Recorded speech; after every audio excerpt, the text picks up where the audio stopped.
আমার জীবনটা এখন রিমিক্স গানের মতো চলছে। কখনো ছ্যাঁকা খেয়ে সুন্দর সুন্দর রান্না করছি, তারপরে সারাদিন ভূতের মতো খাটার পরে সন্ধ্যাবেলায় চলে যাচ্ছি সিনেমা দেখতে। তারপরে আবার এসে রান্না বান্না করার ভয়ে আবার বাইরে থেকে অর্ডার করেও খাচ্ছি। এখন দিনগুলো কেমন যাচ্ছে চলো শেয়ার করি। সেদিন সকাল সকাল উঠে আমার স্টার্ট হয়েছিল একটা ডিম খেয়ে, কারণ আমার প্রেশার যখন তখন লো হয়ে যায়, তাই ডিম খেয়ে আমাকে দিনটা স্টার্ট করতে হয়। এরপরে সবজি নিয়ে বসে পড়েছিলাম। আজকে মদিনা আমি সবাই মিলে প্ল্যান করেছিলাম যে আজকে আমরা একটু বেশি কিছু রান্না করার ট্রাই করবো। বহরমপুরে এসে থেকে শুধু আলুসানা ডালসানা ভাত খেতে খেতে দিন চলে যাচ্ছে, তাই ভাবলাম আজকে কষ্ট করে বেশি কিছুই রান্না করি। সেই জন্য ভেবেছিলাম যে একটা সবজি করব, মানে সবজি বলতে ছোলার ডাল দিয়ে আলু দিয়ে একটা তরকারি, যেটা মোটামুটি করতে পারি। আর মদিনা ওইদিকে বলেছিল যে আমরা চাটনি করবে, তো সেই জন্য আমরাগুলো আমি কেটে দিলাম। আর এখানে যা কিছু সবজি যা কিছু কাটাকাটি বাটাবাটি ছিল সেগুলো মোটামুটি আমি করে নিয়েছি। এখানে হচ্ছে ও আমরা চাটনিটা এদিকেও করছিল, আর আমি ওইদিকে আমার তরকারি প্রিপারেশন নিচ্ছিলাম। আসলে অনেক দিন হবে যে আমরা বাইরে খেয়ে খেয়ে কাটিয়ে দিই। প্রত্যেকদিন রেস্টুরেন্টে যাই আর বাইরে থেকে কিছু খাই দিয়ে চলে আসি।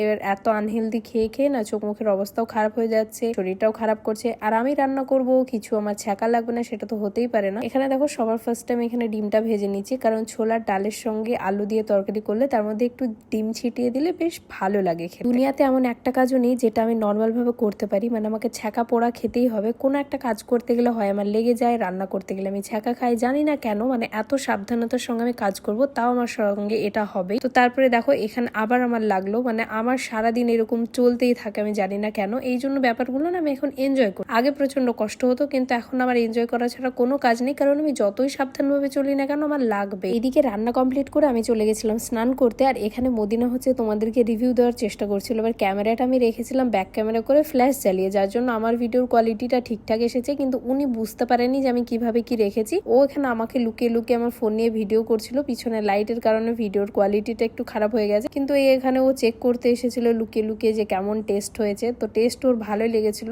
এরপরে গিয়ে আবার ও সমস্ত কিছু তোমাদেরকে একা একা দেখাচ্ছিল, ফ্ল্যাশ জ্বালাইনি, সেহেতু কোয়ালিটি ভালো না। দেখো এখানে তরকারিটা আমি করেছিলাম, তারপরে হচ্ছে এখানে মাছ ভাজা ছিল, আমরা চাটনি ছিল। এরপর আমি ভাবলাম যে কড়াই থেকে তুলে খাওয়া একদমই আমার পছন্দ নয়, সেই জন্য আমি আবার বাটিতে এখানে নামাচ্ছিলাম। আর তরকারিটার কালার কিন্তু খুব সুন্দর এসেছিল আর খেতেও ভালো হয়েছিল, বাট মদিনাদের বলছিল যে একটু ঝাল লেগেছে। কিন্তু তখন আমার এত পরিমাণে ঠান্ডা লাগা জ্বর ছিল যে আমি মুখে কোনো স্বাদ পাইনি, তাই ঝালটা আমার জন্য ঠিকই ছিল। আর এখানে মাছটা একদম বেশি করে পেঁয়াজ দিয়ে ভাজা ছিল, যার জন্য টেস্টটা পুরো সুন্দর লাগছিল। তো এই হচ্ছে আমাদের দুপুর অবধি যা কিছু করেছি। তারপর আমরা সন্ধ্যাবেলায় চলে গেছিলাম মোহনে আবার সিনেমা দেখতে। জানো তো এখন নতুন একটা সিনেমা রিলিজ হয়েছে, এক দিওয়ানি কি দিওয়ানিয়া। তো সিনেমাটা এত সুন্দর, আর সিনেমার গানগুলো জাস্ট আমার মন ছুঁয়ে যাচ্ছিল, কি বলবো। গানগুলো এখন অবধি তোমরা যদি আমার স্টোরিতে দেখো, তো আমি এখনো পর্যন্ত দিই, মানে এতটাই আমার হার্ট টাচিং লেগেছে। আর সিনেমাটার কথাও যদি বলতে যাই তাহলে তো বলে